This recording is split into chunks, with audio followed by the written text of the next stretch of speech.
मोक्षप्रदायिनि मञ्जुळवासिनि वेदनुते पङ्कजवासिनि देवसुपूजित सद्गुणवर्षिणि शान्तियुते जय जय हे मधुसूदन कामिनि आदिलक्ष्मि जय पालय माम्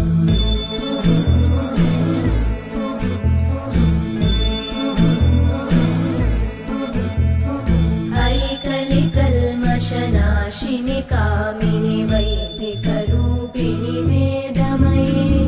क्षीरसमुद्भव मङ्गलरूपिणि मन्त्रनिवासिनि मन्त्रनुते मङ्गलदायिनि अम्बुजवासिनि देवगणाश्रितपादयुते जय जय हे मधुसूदन कामिनि धान्यलक्ष्मि जय पालय माम् जय वरवर्णिनि वैष्णवि भार्गवि मन्त्रस्वरूपिणि मन्त्रमये सुरगणपूजित शीघ्रफलप्रद ज्ञानविकासिनि शास्त्रनुते भवभयहारिणि पापविमोचनि साधुजनाश्रितपादयुते जय जय हे मधुसूदन कामिनि धैर्यलक्ष्मि जय पालय माम्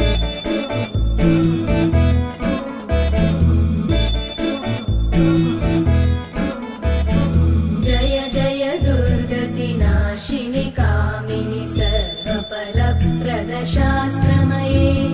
रथगजतुरगपदादिसमानुत परिजनमण्डित लोकनुते हरिहर ब्रह्म सुपूजित सेवित तापनिवारिणि पादयुते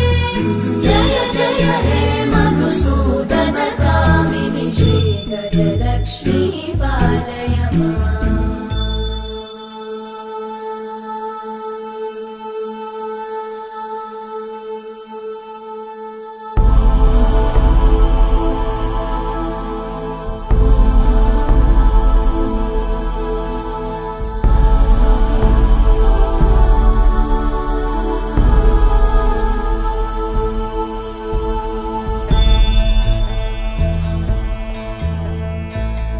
ऐकगवाहिनि मोहिनि चक्रिणि रागविवर्धिनि ज्ञानमये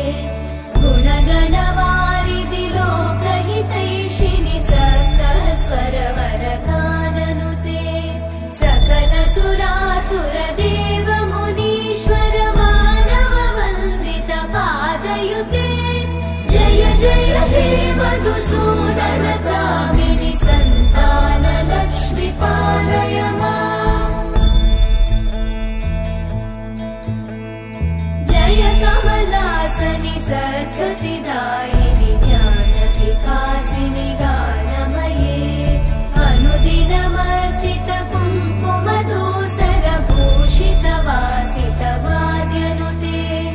कनकधरा स्तुति वैभववन्दित शङ्कर देशिक मान्यपते जय जय हे मधुसूदन कामिनि विजयलक्ष्मि जय पालय माम् प्रणत सुरेश्वरि भारति भार्गवि शोकविनाशिनि रत्नमये मणिमय भूषित कर्णविभूषण शान्ति समावृत हास्यमुखे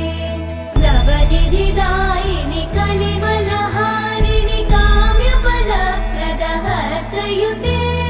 जय जय हे मधुसूदन कामिनि विद्या लक्ष्मि पालय माम्